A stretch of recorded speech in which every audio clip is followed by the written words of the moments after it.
Salam, Bapak Ibu, saudara-saudari yang terkasih. Pada hari kedua ini kita bersama-sama berkumpul di rumah Bu Ratna.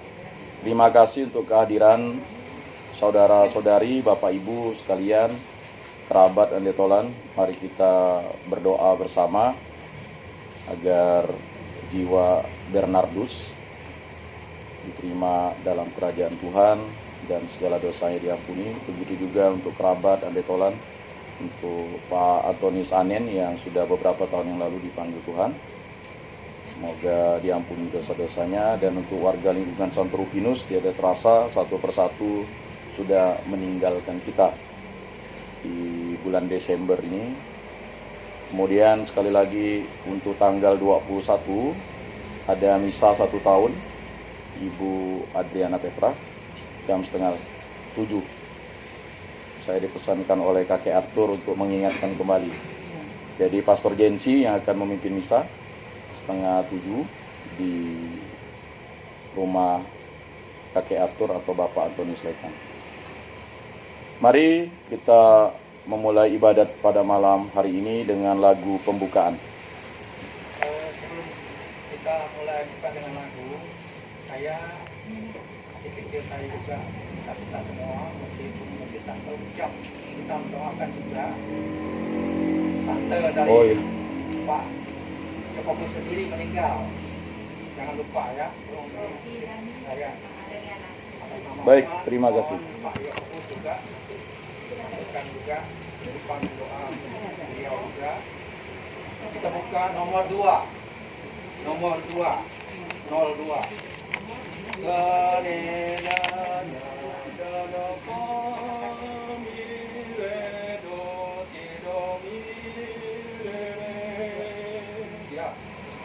Tuhan yang Maha Kuasa, Raja semesta alam, tatamu abadi mulia, takkan mungkin silam. Langit dan bumi musnah, Tuhan tetap jaya. Kami taat padamu, Tuhan Raja mulia. Kami taat padamu, Tuhan Raja mulia. 3. Allah Raja berkekalan, terima mahkota sah. Kerajaanmu utama, menangi dunia. Salibmu maha indah, dijunjung rakyatmu. Alamat kemenangan, tongkat kuasanya. Alamat kemenangan, tongkat kuasamu. Dalam nama Bapa dan Putra dan Roh Kudus. Amin. Semoga kasih karunia Tuhan Yesus Kristus, cinta kasih Allah dan persekutuan Roh Kudus selalu beserta kita sekarang dan selama-lamanya. Bapak Ibu, saudara-saudari yang terkasih, kematian adalah peristiwa alami yang akan dihadapi oleh seluruh umat manusia. Bukan hanya seluruh umat manusia, seluruh makhluk hidup, baik tumbuhan, hewan, dan juga Benda-benda yang kita anggap mati juga akan mengalami kematian. Tetapi bagi kita orang Kristiani, orang Katolik, kita sudah ditebus oleh Yesus Kristus. Kematian badan kita adalah suatu proses biasa saja, tetapi kita sudah dibebaskan oleh Yesus Kristus dari kematian badan itu. Maka yang ada kebangkitan badan. Dalam pernyataan iman kita, pasti kita mengulang-ulang kebangkitan badan. Tidak ada kematian badan itu. Walaupun nanti badan kita akan hancur, tetapi pada akhir zaman kita akan dibangkitkan bersama Kristus dan kita akan bersatu dengan badan kita itu. Begitu juga dengan saudara kita Bernardus dan juga bibi kami Dami. Sakit yang dialaminya sudah dipulihkan, disembuhkan oleh Kristus. Jadi untuk kita, supaya kita selalu bersandar kepada Kristus dalam hidup kita di muka bumi ini, sehingga kita dapat selalu setia kepada Kristus dalam suka dan duka, untung dan malang, dan juga kita mampu menghadapi situasi masa-masa duka menjadi masa suka. Karena apa? Yang dikenang pasti adalah sesuatu yang suka, yang mungkin pahit atau yang mungkin membuat kita terluka. Kita mohon pengampunan, rahmat pengampunan dengan menerima sakramen tobat. Pada masa Advent ini kita dipulihkan menjadi manusia baru. Bapak Ibu, saudara-saudari yang terkasih, proses kematian itu memang tidak mungkin kita akan bisa rencanakan dengan baik. Tetapi kita yakin dan percaya kematian saudara kita, anak kita, keluarga kita, abang kita Bernardus bukanlah rencana pribadi, tetapi adalah kehendak Allah dalam proses kehidupan manusia. Nah, itu yang harus dipahami. Banyak yang bertanya, tetapi yang tahu peristiwa pribadinya adalah dirinya dan Tuhan Yesus. Karena apa? Karena kita akan bertanggung jawab terhadap diri kita di hadapan Tuhan Yesus. Sehingga untuk itu mari kita memperkuat cinta kita kepada Yesus Kristus.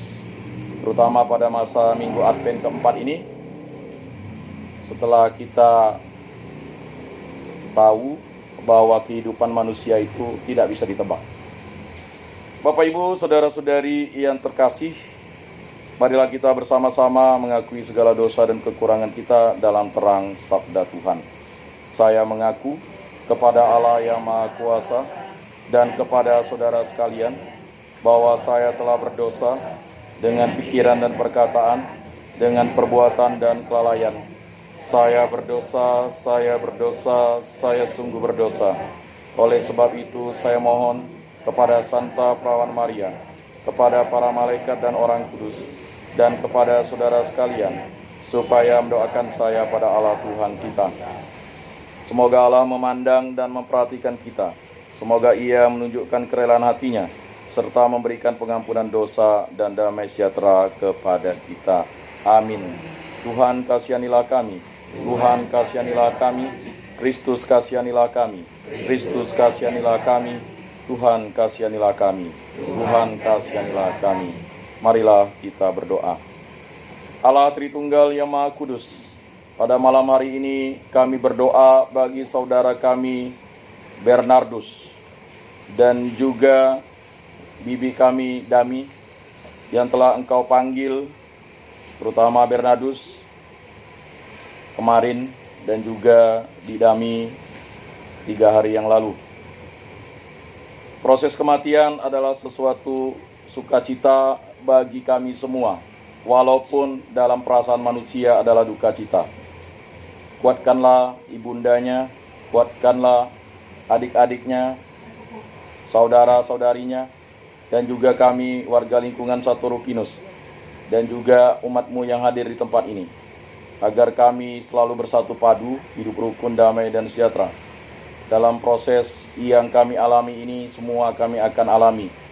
Tetapi kami yakin dan percaya, karena Engkau telah menebus kami, kami hanya binasa sesaat. Setelah itu kami akan berjumpa dengan Dikau untuk bersatu di rumah-Mu. Demi Kristus Tuhan dan pengantara kami. Amin. Mari kita mendengarkan Injil Tuhan.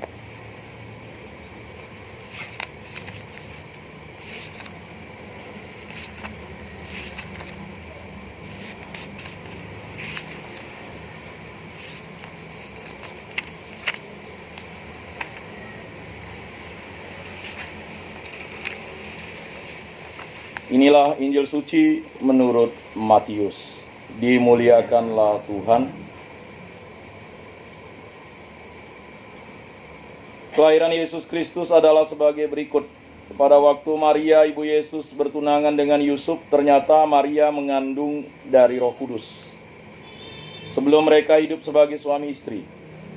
Karena Yusuf suaminya seorang yang tulus hati dan tidak mau mencemarkan nama istrinya di depan umum, ia bermaksud menceraikannya dengan diam-diam.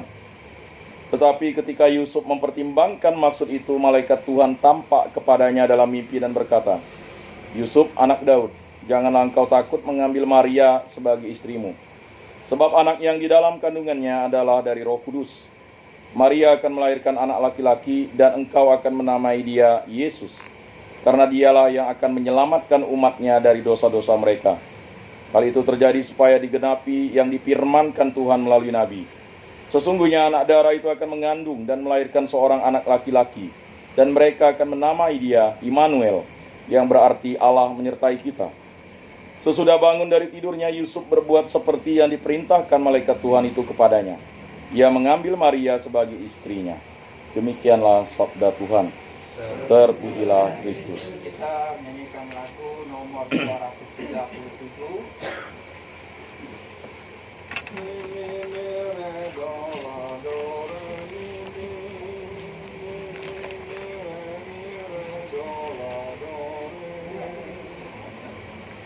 Dikala Yesus mendengar bahwa sakit menimpa Lazarus, maka Yesus bersabda,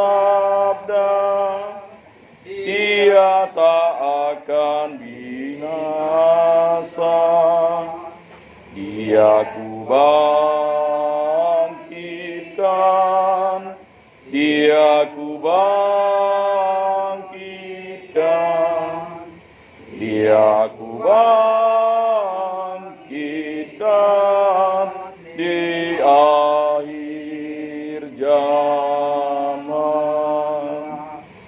Akulah hidup dan kebangkitan. Siapa pun percaya padaku, dia tak akan binasa, tetapi hidup selamanya.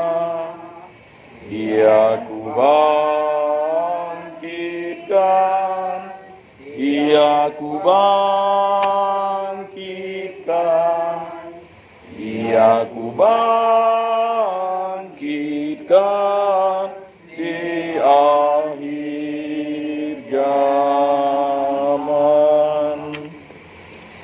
Bapak, Ibu, saudara-saudari yang terkasih, keluarga yang berduka, saya juga berduka. Tetapi kedukaan itu adalah sesuatu yang harus kita buat sebagai sesuatu yang pasrah pada Tuhan. Kalau dipikir-pikir, tahun lalu itu kami berdukanya 2 kali. Tanggal 21 ibunda kami meninggal dunia. Tanggal 25 paman kami meninggal di Skadau. Tetapi apakah itu adalah sesuatu kesialan? Bagi saya pribadi, itu adalah suatu rahmat bahwa Tuhan memberikan anugerah kehidupan kepada kita untuk kita syukuri. Ada suatu kisah yang menyedihkan, memilukan. Ketika istrinya masih hidup, dia memberikan suatu tindakan yang kurang pantas. Tetapi ketika istrinya tidak ada, akhirnya baru dia menyesal dan membuat dirinya menjadi mabuk luar biasa, dan akibatnya memang kesedihan yang dalam membuat dia akhirnya meninggal dunia secara tragis dengan kecelakaan. Tiap hari ke kuburan karena dia tahu bahwa istrinya yang mencintainya itu adalah seseorang yang tulus dan murni. Ketika dia marah, ada tempat untuk curhat dengan memukul. Ketika dia sudah sendiri, baru dia tahu yang dipukulnya dinding dan membuat tangannya sakit. Jadi memang cinta itu terkadang agak aneh. Begitu juga dengan kehidupan kita masing-masing. Ketika kita bersama ini, marilah kita membangun kebahagiaan. Kebahagiaan itu memang sesuatu pilihan. Kalau kita memiliki anak adalah suatu anugerah. Ketika orang belum memiliki anak, berdoa terus-menerus. Ketika anak lahir, sukacita dihadirkan. Walaupun dengan penuh kesakitan, istri atau ibu-ibu melahirkan. Saya yakin dan percaya, ya, semua kita lahir itu, ibu kita pasti merasakan sakit yang luar biasa. Apapun caranya, mau dioperasi, mau diinjeksi atau normal, semuanya merasa sakit. Itu juga ketika anak yang dilahirkan itu duluan meninggalkan ibunya, ya. Saya ingat almarhum mertua saya itu, ya, seminggu 2 kali memang ke kuburan. Karena tidak mungkinlah anak yang dilahirkan itu tidak dicintai dan tidak disayangi, terutama ibu, ya, terutama ibu. Kita bisa merasakan itu. Dan hal itu memang kalau terlalu dipikirkan itu memang bisa berdampak. Begitu juga Bernardus, ya, ketika bapaknya meninggal, memang saya memperhatikan dengan sungguh bahwa dia terpukul sekali. Kata terpukul itu dia memikirkan ayahnya, karena ayahnya mungkin adalah sosok yang begitu luar biasa, penuh mencintai dan sebagainya, ya kan. Masih masa kecil, dibelikan banyak mainan, ya, diperhatikan dengan sungguh dan sebagainya. Dan saya yakin Bu Ratna juga memperhatikan Bernard dengan luar biasa, ya kan. Artinya biarlah dia bertumbuh dengan dewasa alamiah.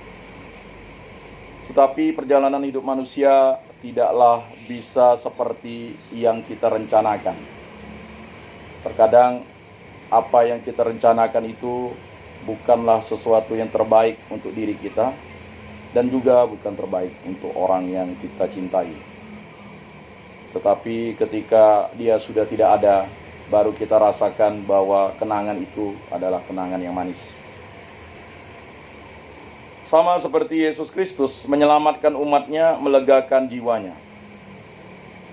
Malaikat Tuhan tampak kepada Yusuf dalam mimpi dan berkata, "Yusuf anak Daud, janganlah engkau takut mengambil Maria sebagai istrimu, sebab anak yang di dalam kandungannya adalah dari Roh Kudus." Kita yakin dan percaya ketika Bapak Ibu, ya terutama ibu mengandung, itu adalah berkat Roh Kudus. Karena ketika kita menerima sakramen perkawinan, kita dipersatukan oleh Allah Bapa, Yesus Kristus, dan Roh Kudus. Apa yang dipersatukan Allah tidak boleh diceraikan oleh manusia. Dan ketika ibu mengandung 9 bulan 10 hari, di situ terasa bahwa, ya, sapaan Roh Kudus, walaupun kita tidak menyadari, ya. Karena bagi ibu-ibu yang mengandung, apalagi anaknya lebih dari 1, ya kan, pasti rasanya itu ketika dia dilahirkan, sukacita, kelegaan, dibesarkan, semuanya pasti menginginkan anak itu bertumbuh dengan normal seperti manusia lainnya. Kata normal itu ya berkembang, baik dia mendapatkan nanti pendidikan yang baik, pemeliharaan yang baik, kemudian dia bisa berkeluarga, bisa memiliki anak dan sebagainya. Tetapi hidup itu pilihan. Tidak bisa kita menyamaratakan anak-anak kita, karena anak yang diberikan itu adalah anugerah terindah bagi kita.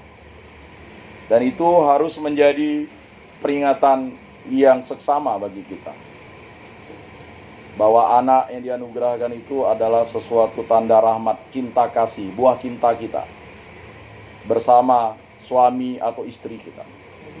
Dan itu luar biasa sekali.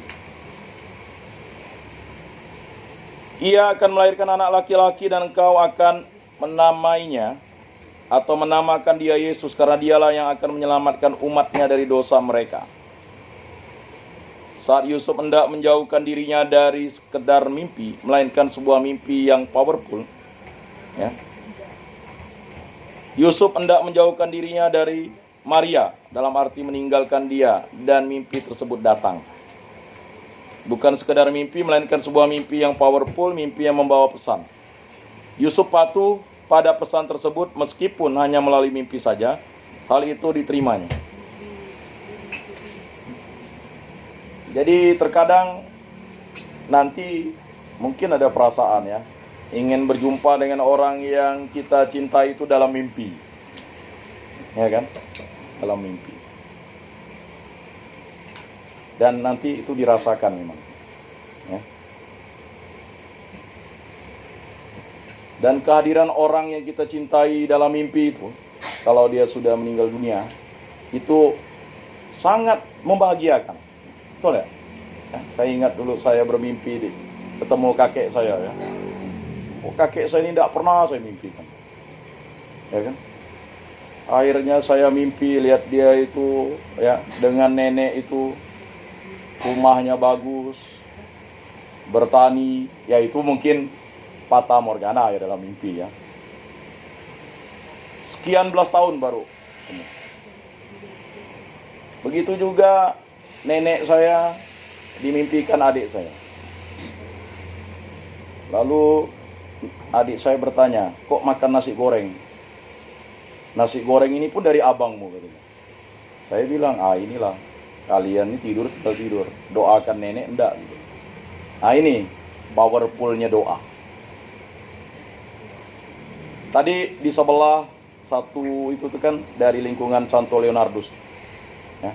Sebelahnya itu kita lihat ada tradisi, ada bawa panci, dipasok, ya kan. Kalau di Bengkayang tuh bukan lagi panci, ya kan. Kalau kita sih enggak lagi, ya. Saya ingat di Bengkayang tuh mana enggak seram. Setiap balik lihat kuburan itu kok penuh benar dengan barang. Baju lah, panci lah, termos lah. Lalu ada orang gila kan, bawa baju dia keliling, kan bingung gitu. Baju dari mana? Baju dari kuburan diangkut. Itu. Sebenarnya itu adalah suatu tanda cinta sebenarnya, tradisi. Ya, yang tidak mesti kita hindari, ya. Mungkin di kampung-kampung tertentu, ya, silakan. Tapi di perkotaan ini juga masih ada tadi kan, ya. Wajar-wajar saja. Dipasok supaya tidak dicuri orang. Ya kan? Kata Pak Roso tadi, kok ada panci, Pak? Wah, ada panci, tapi kok dipasok, kata Pak Garno.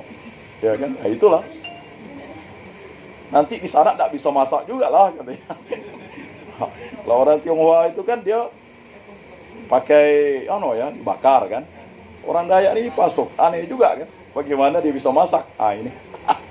Jadi masih ada tradisi-tradisi tertentu yang memang, ya, bagi iman Katolik bukan melarang.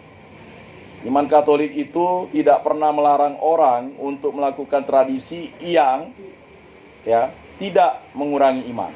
Begitu. Ya kan? Tidak mengurangi iman. Ya. Yang lebih lucu misalnya kayak kami di Skadau itu meludah. Saya baru ikut tuh. Nenek meninggal meludah. Kalau enggak meludah bahaya katanya. Udah meludah lah. Meludah di samping, ya kan? Ya, meludah. Jadi macam-macam lah di kampung itu.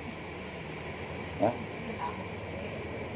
Lalu kalau misalnya pulang dari kuburan itu, kalau di kampung nenek saya itu, ada semacam daun, kita masukkan kaki dalam air.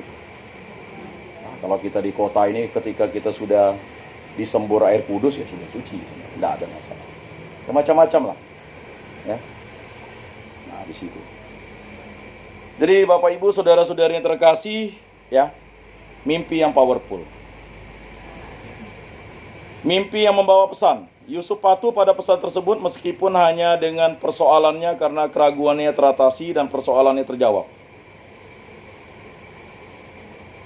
Ia menerimanya sebagai tugas perutusan, hanya ketulusan dan kebesaran hati saja yang memungkinkan dia menerima pesan itu dan melakukan isi petunjuknya, menerima Maria sebagai istrinya dan Yesus sebagai anaknya. Melalui dia, anaknya akan dilahirkan oleh Maria dinamai Yesus. Bernardus lahir, ya. Ketika dia lahir pasti, ya kan, Pak Antonius Anen dan Ibu Ratna sangat bersuka cita. Apalagi anak laki-laki yang pertama, pasti sangat bersuka cita. Dialah yang akan mewarisi keturunan keluarga dan sebagainya. Harapannya sangat tinggi, akan disekolahkan di tempat ini dan sebagainya. Rencananya luar biasa, sangat luar biasa pasti, ya kan. Apalagi sebagai ibu mempersiapkan yang terbaik bagi anak, dan tidak pernah akan mengira, ya kan, ya, mungkin Bu Ratna tidak akan pernah mengira Bernard akan lebih dulu, pasti tidak akan pernah mengira. Sama seperti almarhum Bang Ipi dulu, tidak pernah dikira akan lebih dulu, ya. Semua, tidak mungkin orang tua akan, keinginan orang tua itu justru anak itu yang menguburkan orang tua. Ya pasti itu, ya. Kalau ditanya dari lubuk hati yang paling tulus kan itu kan. Tidak ada orang tua. Karena apa? Namanya orang tua itu sampai tua, ya kan. Tetapi namanya menguburkan anak itu pastilah peristiwa yang sangat memilukan. Dan itu memang sesuatu yang tidak bisa kita pungkiri bahwa Bernardus sudah tidak bersama kita. Ya, senyumannya, ya kan, coolnya, ya, tidak akan lagi bisa menjadikan itu sebagai suatu yang diingat, tetapi hanya bisa dimimpikan. Sebagaimana Maria ditunjuk menjadi ibu bagi Yesus, Yusuf mendapat perkenan Allah menjadi bapa pengasuhnya. Maria simbol kerendahan hati, Yusuf simbol ketulusan dan kelembutan hati. Kelembutan dan kerendahan hati adalah dua kualitas yang paling pantas untuk kehadiran Sang Firman. Dalam keduanya, kasih bertumbuh dan menjadi kebijaksanaan hidup. Pada gilirannya, kebijaksanaan memberikan kelegaan. Di kemudian waktu, Yesus berkata, "Marilah kepadaku semua yang letih lesu dan berbeban berat. Aku akan memberi kelegaan kepadamu. Belajarlah daripadaku, sebab aku lemah lembut dan rendah hati, dan jiwamu akan mendapat ketenangan." Matius 11 ayat 28-29. Tempat yang paling pantas untuk menerima kehadiran Allah adalah hati yang lemah lembut dan rendah hati. Bapak Ibu, saudara-saudari yang terkasih, memang terkadang hidup ini misteri. Kehadiran kita di tempat ini adalah misteri. Rencana kita adalah misteri. Siapa orang tua kita adalah misteri, kan. Kita baru sadar orang tua kita ketika kita umur 5-6 tahun lah, ya kan. Dan kesadaran itu dibangun karena hidup kita ini akan terus bertumbuh. Nah, Maria dan Yusuf sama-sama memperlihatkan kepatuhan. Dalam kepatuhan ada sikap takut akan Tuhan, berharap kepadanya, ada kerelaan dan pengorbanan. Mereka patuh karena mereka ingat akan Allah dan kagum kepadanya. Ketujuh sikap batin ini adalah elemen dasar dari cinta. Karena cinta, maka mereka menerima tugas siap dengan segala suka dan duka yang ada di depan mereka. Nah, itulah dia cinta. Suka dan duka, untung dan malang. Ya. Anak lahir suka, anak meninggal duka. Satu pasang. Ya kan, anak lahir untung, ya kan, anak meninggal rugi, untung dan rugi. Kehidupan manusia hanya dinilai dari suka dan duka, untung dan rugi. Tetapi apakah itu menjadikan kita menjadi pribadi yang lemah? Kata lemah ini bukanlah sesuatu yang harus menjadi tanda bahwa kita lemah. Tetapi yang diinginkan Tuhan Allah adalah lemah lembut dan rendah hati. Mungkin kita ditegur oleh Allah. Ya, mungkin. Tetapi teguran Allah itu sebenarnya adalah suatu tanda bahwa kita harus bertobat. Dan tugas menjadi orang tua adalah suatu tugas mulia. Dan ini harus dirasakan bagi orang tua yang harus menguburkan anaknya. Baik anak yang belum lahir waktu di dalam kandungan, ya. Kemudian anak yang sudah tumbuh tetapi sakit, meninggal, anak-anak, ya. Rasa itu tidak mungkin bisa terbayarkan, terobatkan kalau tidak bersandar kepada Tuhan. Dalam suasana keluarga yang ditandai ketujuh elemen kasih ini, Yesus bertumbuh dan mengenali nilai-nilai, sikap batin yang bisa membuat orang-orang yang dilayaninya di kemudian hari mengalami kelegaan, beroleh keselamatan. Tentu saja Yusuf berpikir banyak tentang apa makna pesan yang diterimanya. Engkau harus menamai dia Yesus karena dialah yang akan menyelamatkan umatnya dari dosa mereka. Maria tentu juga mengerti mengenai pengalaman rohani Yusuf karena mengalami hal yang sama. Hanya saja tidak melalui mimpi. Ia menerima utusan Tuhan yang berkata kepadanya, "Jangan takut hai Maria, sebab engkau beroleh kasih karunia di hadapan Allah. Sesungguhnya engkau akan mengandung dan akan melahirkan seorang anak laki-laki, dan hendaklah engkau menamai dia Yesus." Lukas bab 1 ayat 31. Yusuf dan Maria sama-sama harus menamai anak itu Yesus. Begitu juga untuk almarhum Pak Antonius Anen dan Ibu Ratna, menamai dia Bernardus. Semuanya baru tahu namanya ada R. Yang lain, ya kan? Pak Ketua Lingkungan tadi sharing, saya pikir Bernardus, rupanya Bernardus. Dan saya pikir ada tambahannya, tapi singkat, jelas, padat. Bernardus, dipanggil Bernard, ya.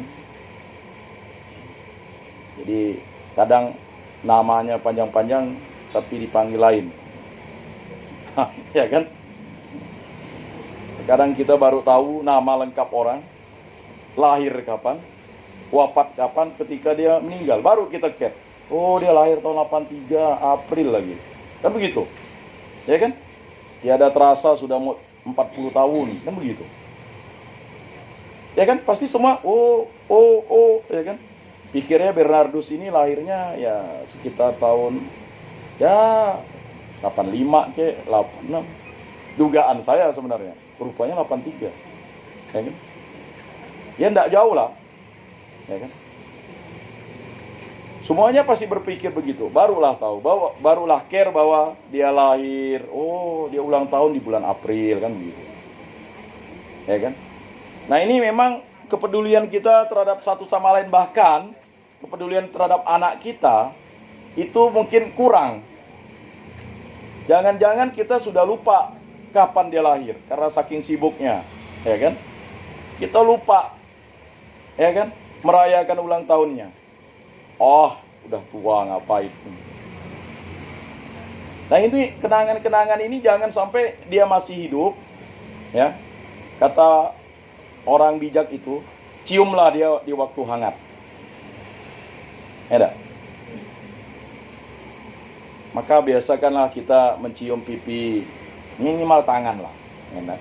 Kita kan memang ya yang punya tradisi cipika-cipiki silakan kan. Namanya anak ya kan, walaupun sudah tua kan. Ya, ciumlah dia di waktu hangat. Kalau dari waktu dingin, dia tidak akan merasakan itu. Nah, itu yang kita rasakan bersama. Bapak Ibu, saudara-saudara yang terkasih, menjadi orang tua bukan sekedar memberi nama kepada seorang anak. Karena setiap nama mengandung pengertian, memuat pengharapan, dan merupakan doa. Jadi, nama Bernardus ini pasti sudah dipikirkan oleh almarhum Bapak Antonius Anen dan Ibu Ratna. Mungkin ya, 7 hari 7 malam. Saya ingat nama anak saya itu bukan lagi 7 hari 7 malam. Naik bis ke Bengkayang, mikirkan nama baptisnya, mikirkan namanya siapa kan. Dari anak pertama, kedua, ketiga itu setelah tahu istri saya hamil, itu enggak tidur-tidur mikirnya. Baik nama baptis, namanya. Saya ingat dulu waktu Pak Jutin ketawa, wih panjang lalu nama anaknya kan. Lalulah di pastor kapiten bilang, nanti menyulitkan anakmu ini. Ya kan? Alasannya istri saya tidak mau kasih nama Us-Us. Ya, susah kalau nama orang Katolik tidak ada usnya nih. Carilah nama nih Kander, ditambahlah. Ditambah. Lalulah tiba-tiba pastor kapiten mau baptis, tidak ada nama orang kudus itu nih Kander. Nah itu nama anakmu ini panjang, menyulitkan dia, kata pastor kapiten. Kita sudah mikirkan tuh, ya, mungkin hampir setahun. Pastor langsung putuskan, terlalu panjang namanya. Mana ini? Sampai mau setengah jam dulu berpikir. Akhirnya baliklah namanya. Nama baptisnya, nama yang sebenar. Itu juga, ya, ada yang singkat pastilah ada makna. Ya, pasti seperti itu. Semua nama anak kita pasti ada makna. Tidak mungkin kita tidak memikirkan itu. So, kalau di kampung-kampung itu, ya mohon maaf, agak unik. Kalau bapaknya kena seng, anaknya mau lahir, lalu dikasih, ya mohon maaf ya, ini enggak, ini Aseng. Syukur ada nama baptis Katolik. Petrus Aseng, Paulus Aseng. Jadi orang Katoliknya enak gitu. Ya kan? Saya ingat dulu seorang anak yang saya suluh di Bengkayang namanya Channel. Dibaptis Petrus Channel. Keren sih namanya Channel. Bapakmu sering channel televisi mana? Nah, jadi macam-macam lah idola itu. Ada juga nama anaknya Sri semua, 6 orang Sri. Pak, ngapa nama anak Bapak Sri? 6 cewek Sri semua. Lalu kalau Bapak panggil Sri, semuanya noleh. Sri apa? Ya. Saya pun tanya, ngapa Bapak mau ngasih nama anak Sri? Itulah Bapak saya. Satu Sri Astuti, Sri Rejeki. Lalulah tiba-tiba kawan, Pak ada Sri. Sri yang mana ya? Sri yang sekolah di Borneo atau Sri yang sekolah SMA 1? Bingung kawannya. Sri yang ini, oh itu adiknya Sri. Bah. Nama orang Dayak 6 Sri. Bingung juga. Ya, panggil aja Sri semuanya. Keluar Sri. Oh Sri yang itu katanya. Oh ini adiknya Sri. Ini kakaknya Sri. Ya namanya Sri semua. Mungkin dulu pacar bapaknya Sri kali. Ya itulah. Masing-masing punya makna. Jadi jangan pernah. Ya kan saya mau komplain dengan bapak saya. Nama saya udah bagus-bagus, ngapa ditulis Yakobus Pak? Saya bilang. Kan harusnya Yakobus. Nah, kan sekali tertulis tetap tertulis kata bapak saya. Ya udah, enggak bisa protes. Nah, kan? Sama kawan saya Iya. Paulus Sapi. Jadi itulah. Kita tidak bisa protes dengan orang tua kita ketika nama sudah dipilih, kan? Jadi Bapak Ibu, saudara-saudari yang terkasih, kita baru tahu nama Bernardus itu hanya Bernardus. Mohon maaf, misalnya ditambah Bernardus Anenka, kan begitu. Enggak ada. Pak Bernard pula enak. Ya kan? Bernardus apa gitu kan? Tapi mungkin ada makna ya kan? Singkat, jelas, tepat, padat. Agak unik nama anak di tahun 80-an itu namanya hanya satu gitu. Ya kan? Ya, enggak ada nama panjang gitu, agak unik. Anak lahir di tahun 2000 milenial 3 kan. Nah ini biasanya anak di tahun 60, 70 wajar begitu. Tapi tahun 80, seingat saya pasti 2 nama itu. Tapi ini unik gitu kan. Pasti semua tidak menyangka namanya hanya Bernardus. Saya ya baru benar sedikit namanya hanya Bernardus. Ini nama baptis, ini nama dia, dan dia dipanggil Bernard. Ya kan? Saya pikir Bernardus Bernard. Biasanya kan orang Agustinus Agus. Betul enggak? Yakobus Yakob. Biasanya nama orang Katolik tuh. Ya kan? Ya kan? Petrus Peter. Kan udahlah Petrus Peter lagi kan. Kan begitu. Namanya kan biasa diulang-ulang. Ya.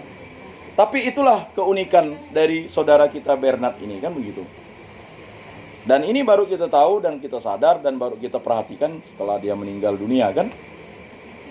Jadi Bapak Ibu, saudara-saudari yang terkasih, itu sesuatu kenyataan. Saya ingat dulu waktu abang ipar saya itu, namanya itu Alpi Kurniawan. Alpi Kurniawan kan? Sebenarnya Alpius mungkin ya. Nah, syukurlah gereja Katolik punya catatan yang lengkap nama baptisnya itu kan. Cari di katedral, dapat. Luar biasa tuh. Ya. Jadi kalau kita punya catatan itu, makanya kita dibaptis, di mana dibaptis, kita bisa cek namanya. Ya. Kalau kehilangan apapun enak gitu. Nah, kalau Bernardus ini mungkin surat baptisnya di katedral ya. Enak. Oh, saya surat baptisnya di katedral kan gitu. Jadi catatan kita lengkap. Selain catatan sipil, gereja itu sangat lengkap. Ya. Jadi gereja Katolik itu, kalau kita sudah pernah dibaptis di gereja Katolik, sampai kapanpun nama kita akan tercatat. Dan itu luar biasa. Nama kita tuh tercatat di situ. Nah, makanya jangan sampai kita yang sudah menjadi keluarga Katolik lupa membaptis anak kita. Karena nama itu tercatat. Tercatat di gereja dan tercatat di surga. Itu sudah pasti. Maka menjalani waktu-waktu bersama anak adalah keadaan sedang bertugas, mengawal pengharapan. Maria dan Yusuf berusaha memaknai apa arti nama Yesus, apa artinya menyelamatkan umatnya dari dosa mereka. Dari peristiwa demi peristiwa yang terjadi, kesulitan-kesulitan yang menyertai mereka sejak kelahiran Yesus, mereka bisa membayangkan siapa-siapa saja yang membutuhkan keselamatan dan bagaimana keselamatan dihadirkan. Salah satu indikasi bagaimana Maria mengharapkan Yesus menghadirkan keselamatan yang aktual terjadi ketika ada kekurangan anggur dalam perkawinan di Kana. Ya. Kemarin saya bilang mungkin tidak disadari. Ya. Betul ya, Bu Ratna ya. Tugasnya itu nyapu kan pagi kan. Itu udah konsisten dia lakukan, menyapu. Setelah itu ngalam itu kan motor dimasukkan. Kan tidak perlu diperintah kan. Sudah otomatis. Saya perhatikan langsung. Tanpa banyak bunyi dan tanpa banyak kata, sudah tertata motor itu di dalam garasi. Ya kan? Tidak pernah lupa kan? Pasti kan? Dan waktunya sama. Coba perhatikan. Ya kan? Menyapu waktunya sama. Dia ada irama begitu. Dan tanpa sadar itu pasti nanti akan menjadi kenangan. Ya kan? Kok tidak ada yang masukkan motor ya? Karena yang memasukkan motor pasti ada. Ya kan? Walaupun tugasnya remeh-temeh, tetapi itu akan menjadi suatu kenangan yang indah bagi yang hidup. Ya. Dulu enak, misalnya ada Pak Tua Bernard, motor gitu dimasuk, pasti kata keponakannya. Enak dulu kan, aman lah. Yakinlah kita bisa bobok nyenyak, karena motor pasti dimasukkan setiap jam 10 kalau tidak salah ya. Sekitar itulah ya. Sekitar itu, setelah tidak ada itu. Dan dengan rapi, setelah itu kalau tidak salah kembali lagi dikeluarkan motor itu kan. Ya biasa seperti itulah rutinitasnya. Dan tiada terasa ya kan, bertahun-tahun dilakukan, bertahun-tahun. Kebiasaan itu kan menjadi suatu memori gitu.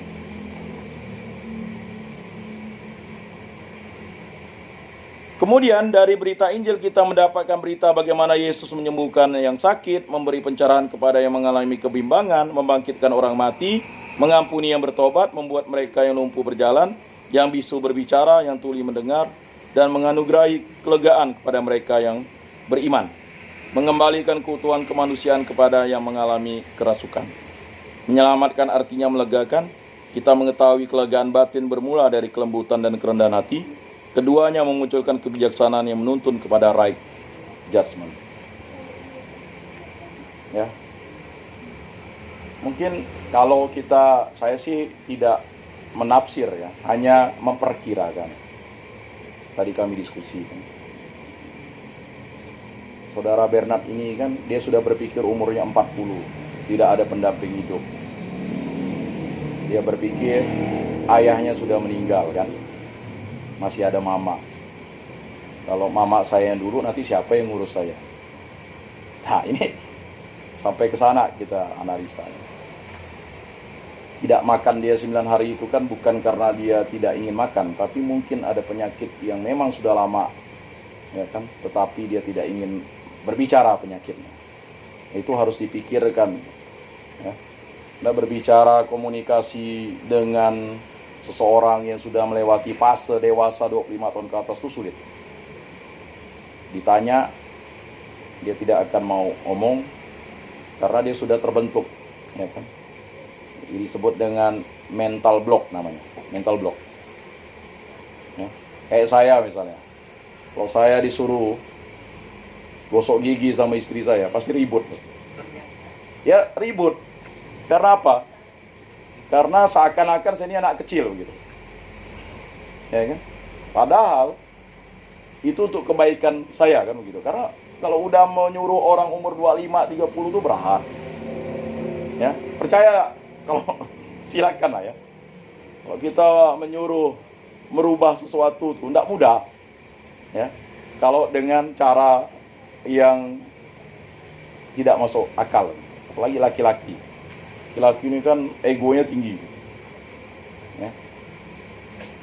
Nah ini penting gitu untuk dipikirkan bersama. Bahwa ketika anak-anak itu masih di bawah zona, umur golden age, usia 0 sampai 6 tahun, 6 sampai 12, ya, memang butuh yang namanya sentuhan perhatian, ya, 12 sampai ya 18 ya. Nah di situ memang ya, harus kita pikirkan bersama suami istri bagaimana caranya. Apalagi anak di zaman milenial ini tidak bisa dikasari, ya kan? Kita ngomong satu, dia ngomongnya 4, 5, 6 dan ya itulah macam-macam. Kita mengetahui kelegaan batin bermula dari kelembutan dan kerendahan hati. Keduanya memunculkan kebijaksanaan yang menuntun kepada right judgment. Menyiapkan diri untuk Natal berarti mendidik diri supaya menjadi lemah, lembut dan rendah hati. Ya, kami berpikir dulu menyiapkan Natal itu penuh sukacita, ya kan? Ya artinya bisa bersama, berkumpul. Tetapi alangkah ya tahun 2021 itu harus kehilangan 2 anggota keluarga lagi kan misalnya. Ya kesedihan yang begitu dalam. Tetapi ya kalau kita bersedih tidak move on, apalah artinya kita? Mau menyalahkan siapa? Ya, semua adalah proses. Hari ini aku, besok kamu. Nah itu kan begitu. Sebenarnya kita melihat kematian Bernardus, begitulah kita nanti, ya kan? Tidak bisa berkata-kata lagi, ya kan? Dan sebagainya. Nah selama masih kita hangat ini, marilah kita saling menyapa, saling memaafkan, saling mengampuni. Apalagi warga lingkungan kita, kan? Apalagi di keluarga. Udahlah, ya. Hidup sekali. Kenangan terindah itu tidak akan bisa diputar untuk kedua kalinya, ketiga kalinya. Ya. Dan itu menjadi suatu pelajaran momentum berharga bagi kita bahwa kita sadar diingatkan kembali bahwa kematian seseorang yang kita cintai adalah pertobatan bagi kita untuk dekat dengan Kristus Yesus. Bapak Ibu, saudara-saudari yang terkasih, marilah kita bersama-sama untuk merefleksikan ini sebagai suatu sukacita untuk menyambut Natal, bahwa Bernardus tidak ingin menyulitkan keluarga ya, pada saat tanggal 25 kan. Dia inginnya sukacita. Dan kalau dihitung-hitung 7 harinya tanggal 24. Ya kan? Lalu bertanya lagi kan. Boleh enggak? Ya. Jadi sebenarnya hitungan orang Katolik ini tidak ada hitungannya harus genap gitu ya. Ya 7 hari itu kan harinya. Tapi kalau ingin misa di tanggal 7 harinya bisa di tanggal 26, 27, bisa tidak masalah. Ya. Saya ingat mertua saya itu tanggal 21 pula waktu itu, 21, 22, 23, 24. Tidak mau nyusahkan. 24, 25 sembahyanglah kalian kan gitu. Ya. Jadi ya memang ada juga yang meninggal di tanggal 25 seperti paman kami di Skadau itu kan. Nah, begitu juga dengan bibi kami itu kan meninggal di tanggal 15 ya. 15, 16, 17. Jadi udah 3 hari ya. Jadi kenyataan itu bukanlah sesuatu yang mesti kita takuti, tetapi kenyataan itu mesti kita syukuri.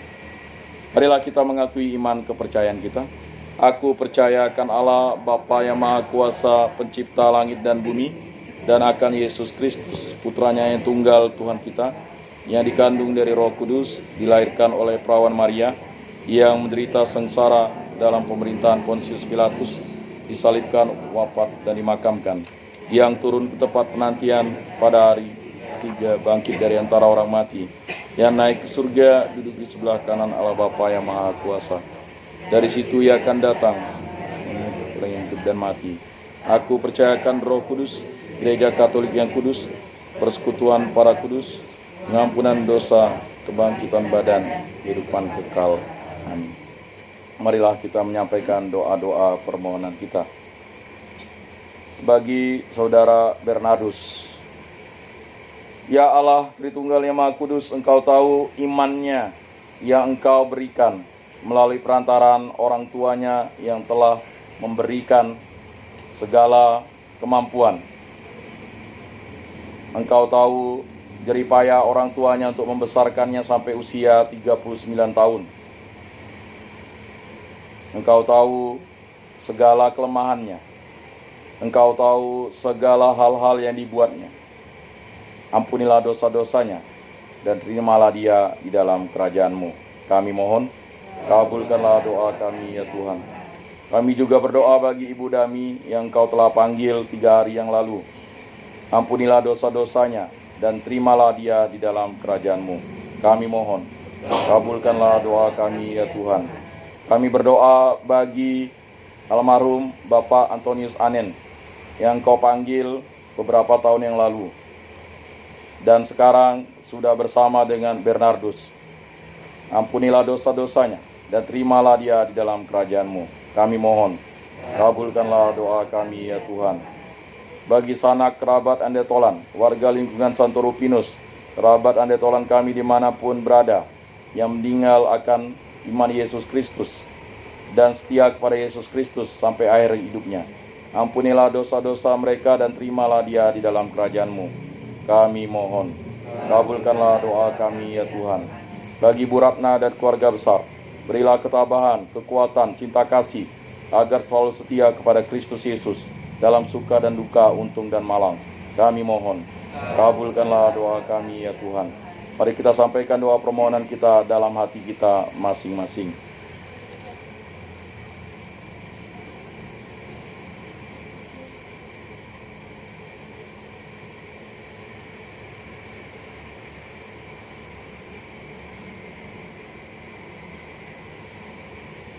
Kami mohon, kabulkanlah doa kami ya Tuhan. Bapak, Ibu, saudara-saudari terkasih, kita telah dipersatukan oleh iman yang sama, maka sebagai putra-putri Bapa yang satu dan sama, marilah kita berdoa sebagaimana yang diajarkan oleh putranya sendiri. Bapa kami yang ada di surga, dimuliakanlah nama-Mu, datanglah kerajaan-Mu, jadilah kehendak-Mu di atas bumi seperti di dalam surga. Berilah kami rezeki pada hari ini, dan ampunilah kesalahan kami, seperti kami pun mengampuni yang bersalah kepada kami. Dan janganlah masukkan kami ke dalam pencobaan, tetapi bebaskanlah kami dari yang jahat. Amin. Marilah kita saling memberikan salam damai. Salam damai. Bapak, Ibu, saudara-saudari terkasih, Yesus bersabda, kamu memang sudah bersih karena firman yang telah kukatakan kepadamu. Tinggallah di dalam aku dan aku di dalam kamu, sama seperti ranting tidak dapat berbuah dari dirinya sendiri kalau ia tidak tinggal pada pokok anggur. Demikian juga kamu tidak dapat berbuah jikalau kamu tidak tinggal di dalam aku. Oleh karena itu, marilah kita duduk dalam keheningan untuk menyatukan diri dengan Tuhan yang kini hadir bersama kita. Berbicaralah dengan Dia dari hati ke hati dengan mengatakan, Yesus, datanglah dan tinggallah dalam hatiku, jadikanlah hatiku seperti hatimu. Kita ulangi sebanyak 3 kali. Yesus, datanglah dan tinggallah dalam hatiku, jadikanlah hatiku seperti hatimu. Yesus, datanglah dan tinggallah dalam hatiku, jadikanlah hatiku seperti hatimu. Yesus, datanglah dan tinggallah dalam hatiku, jadikanlah hatiku seperti hatimu. Pengumuman dan kolekte jika ada. Silakan Ketua Lingkungan atau perwakilan keluarga. Untuk Depok masih bisa seperti biasa, ada bahwa yang hari ketiga jam dan waktu masih sama seperti hari ini. jam 18.30. Dan untuk hari ketujuhnya tadi sudah dibilang dari pastor, karena tanggal 25, maksud saya tanggal 24 itu pas hari ketujuh, jadi nanti kita bisa konfirmasi dulu sama Bu Rana, boleh tanggal 28 atau 26 atau tanggal 8, tanggal 27 sama tanggal 28. 28. Jadi ditetapkan tanggal 8 ya. Nah, untuk tanggal 28 itu hari ke-7, pastor untuk Indonesia kemungkinan Pastor Tio SPD, Pastor Poroki Bunda Maria Yesus. Hari Rabu itu kan? Hari Rabu setelah Natal, Natal ke-3, Natal ke-4.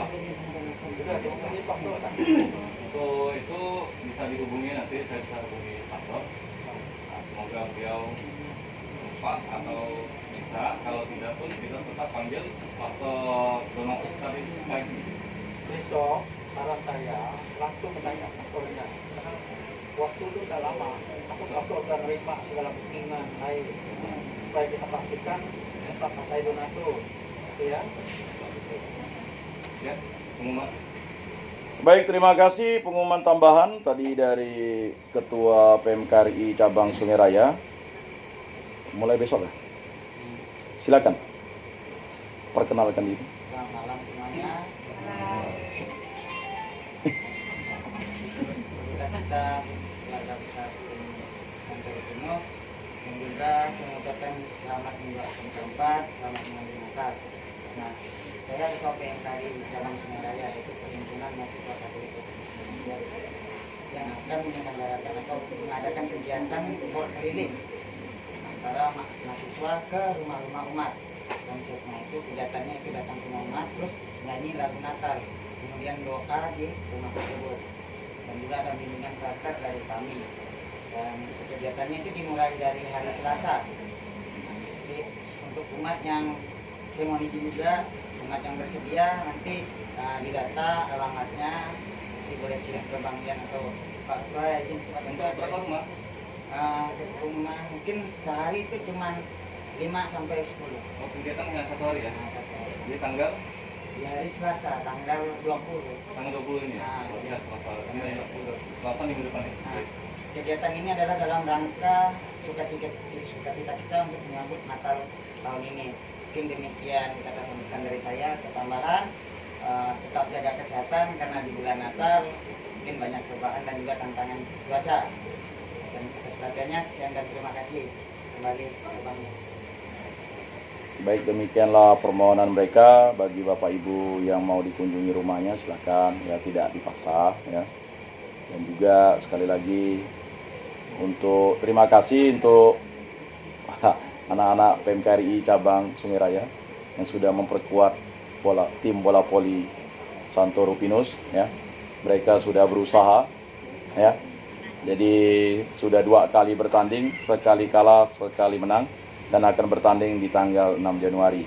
Inilah yang Goliat ini yang saya minta tengah malam untuk mencari ya kan pemain-pemain yang memang mereka sudah sering ke Rupinus sebenarnya. Cuman waktu tahun lalu juga datang ke tempat mertua saya. Jadi inilah dia yang mencari ya kan, sehingga Pak Armadi melihat oh udah ada pemain ya kan. Jadi karena kemarin memang kami diskusi dengan Pak Armadi dan Bang Alek, kalau misalnya kita ya mengandalkan lingkungan ya bisa sih, cuman kan kita juga butuh yang namanya permainan yang harus didukung oleh anak-anak muda kita dan mendekatkan diri kepada kita. Jadi seperti itulah, itu saja. Jadi Goliat inilah namanya Goliat ya, tapi orangnya kecil kan gitu. Ya Goliat. Ya. Ya itu. Dia dari Bengkayang ya kan. Kemudian dia ketua PMKRI Cabang Sungai Raya dan dialah yang menjadi pencari pemain untuk lingkungan Santo Rupinus. Jadi seperti itu. Ya kan? Jadi mari kita dukung gerak langkah mereka dan kita berdoa bagi mereka supaya dapat menyelesaikan kuliah, karena mereka ini memang luar biasa aktivitasnya. ya. Ngomong dengan orang tua kuliah tapi entah kemana-mana dia, mereka.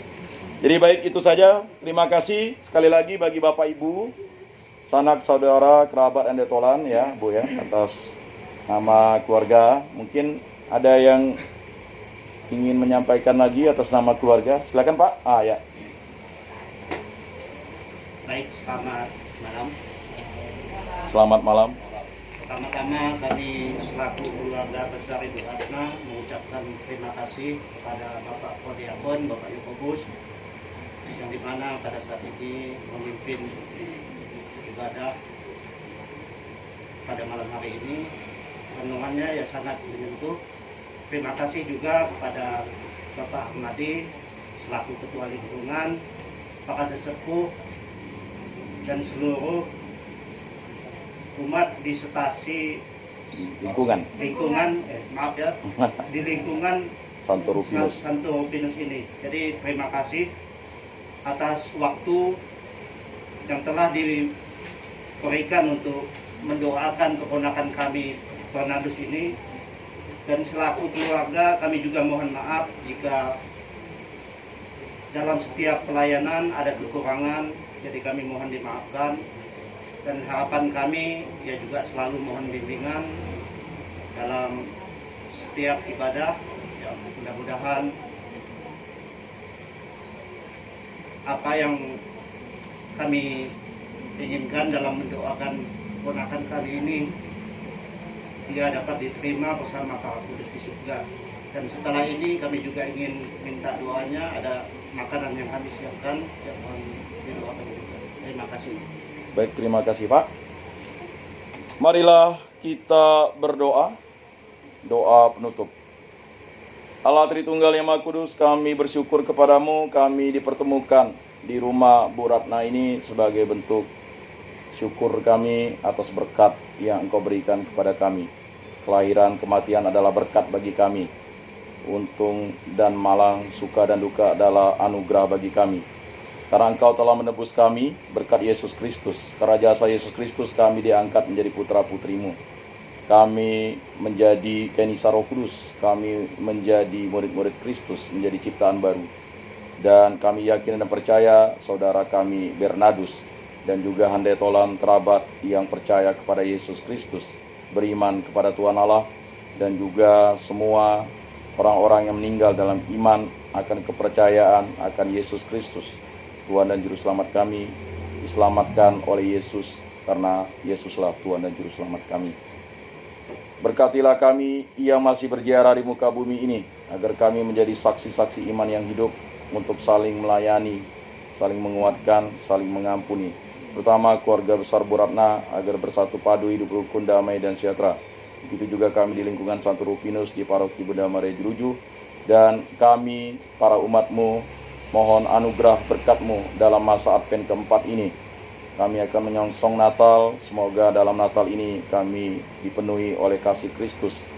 Dan selalu hidup rukun, damai dan sejahtera. Dan kami berdoa agar perayaan Natal aman, nyaman, tertib, lancar, tidak ada gangguan, khusus baik di lingkungan, di wilayah, di paroki, di uskupan, bahkan di Indonesia ini dan di muka bumi ini. Karena Engkaulah Tuhan dan Juru Selamat kami yang hidup dalam raja, kini dan sepanjang segala masa. Amin. Bapak Ibu, saudara-saudari terkasih, sebelum mengakhiri ibadat ini, marilah kita menundukkan kepala, memohon berkat Tuhan. Semoga Tuhan memberkati kita, melindungi kita terhadap dosa, dan menghantar kita ke hidup yang kekal. Dalam nama Bapa dan Putra dan Roh Kudus. Amin.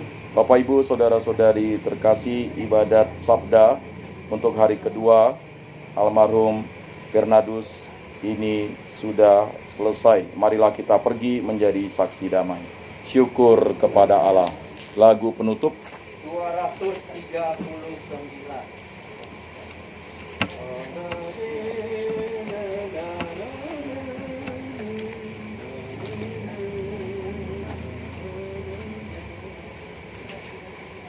Oh Sang Guru, selamat kami, lihat kami umat-Mu yang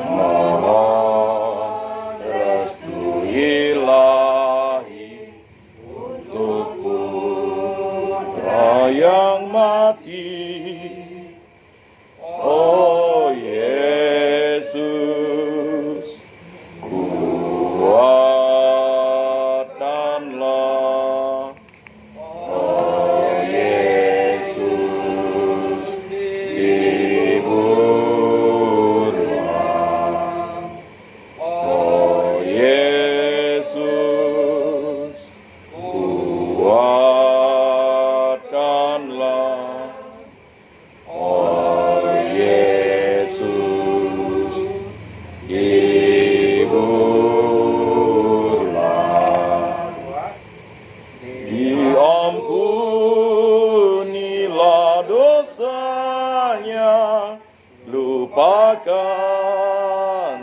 salahnya, ditutupilah nodanya, bersihkanlah